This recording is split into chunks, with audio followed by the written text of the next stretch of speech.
Before we start the video, I just wanted to thank my brother Jamie for coming through. Now, a lot of people have been asking me about doing interviews and things like that, and the style that I did for this video is not what I want to do down the road. I still need to figure out equipment and logistics and things like that. So those will be coming eventually. Just give me some time with that. This was my first time doing this type of video, so I'm still learning some things. Bear with me. I love sports. This is my first sports video, and like I said, you can expect to see more content on sports, music, and just other topics in general. But with that being said, hope you enjoy the video. Like I said on before, I want to keep this channel diverse. I want to do more sports stuff, music, all that other stuff. I want to keep the channel diverse. Today I got my brother, my friend, my shooter. I got Jamie, JC, the great one, J Murder, J Money. All types, man. What can you say? Friend of the show, Next Life TV. I'm glad to be on. Look at you. You technically, well, I guess not technically, but you're the first guest on the show. No pressure. You know what I'm saying? But yeah, so this guy, I've been working with him for years. I met him in like 05, 06. Been a minute, man.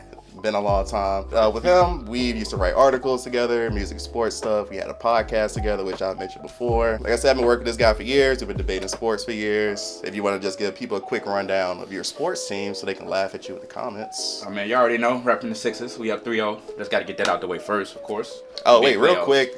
We are filming Friday, April 21st. These videos are going to be out next week. So hopefully no breaking news happens. Like, oh, they're for sure drafting Bryce Young.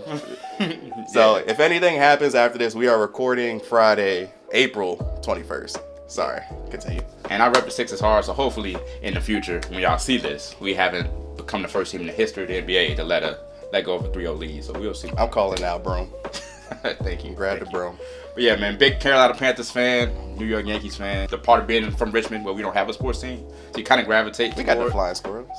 That don't count. We had the Braves at first, so a lot of people still don't respect the Flying Squirrels. But yeah, man, just, enjoy sports. Like I said, been doing this thing with Nick for years, it seemed like, and it's fun that we can take it to this platform and do something that we've been doing our whole lives. So my sports teams, unfortunately, New York Jets fan, Minnesota Timberwolves fan, who, as of this recording, is down 2-0. All right, let's just get into it. The NFL draft is coming in next Thursday, or when the time this video drops, this Thursday. For you, before we even get to the draft, just in general, as a Carolina Panthers fan, I was like, what's the odds that my best friend has the first overall pick? Again? Again. Yeah. But just in general, what are your thoughts, at least on like free agency moves? What's your current mind state? You got a new coach, technically still kind of new owner, new coach, new free agents. What's your thoughts so far? Oh man, being a Panthers fan is interesting, right? Like you never know what you get from year to year dealing with Carolina. But one thing I can say for sure, I had my criticisms about new owner, David Tepper, because he cared more about just the fact that he owns a team and actually cared about it. He got bread too. Jerry redacted, what he did was awful. But at the end of the day, I'm gonna keep it real. Like he was a football guy. He played football. He was from the Carolinas. He brought football to Carolina, so you could tell he cared about the team. Yeah, he was actually in the NFL. So moving from that to this owner where it seemed like at first he just cared more about just bragging to his friends that he was a billionaire. This offseason was the first time the Panthers have ever been this active in my whole existence. We tried to follow the Steelers model of build through the draft, trade away high price contracts, and just continue on that path. So for you, you guys got, I believe, Miles Sanders, Adam Thielen. You might know other players. DJ Chark. And you got Frank Reich. Frank Reich is our coach now? Yeah, head coach, yeah. What do you think about them? First funniest thing is Frank Reich was literally the first starting quarterback in Panthers history. Granted, they ended up drafting Kerry Collins to be the number one guy, but that was the guy that came in when the team was first founded in 95. Well, they came out in 93, but played in 95. It's kind of cool to see that drawback, and I like the fact that we went offensive as far as Frank Reich, because we've always had defensive guys. Don Capers is a defensive guy. George Seifert was a defensive guy. I did my research. So it was cool to finally go in a different direction. And that new NFL, man. Like the free agents are one thing, but I just like the additions they made to the coaching staff. I'm gonna be comfortable regardless of who we get at quarterback, because we got a staff in place that's actually real NFL people. Having to deal with the Matt Rule era, it was clear that he was out of his depth. It's just great, man. That's my biggest thing. The free agents is one thing, but I just like the staff that we put together. It's like, I don't want to call it an all-star staff because you know how that gets you in trouble when you look at this 7 months from now. But I just feel comfortable with whoever we bring in Jim Caldwell was a big addition. People don't understand that.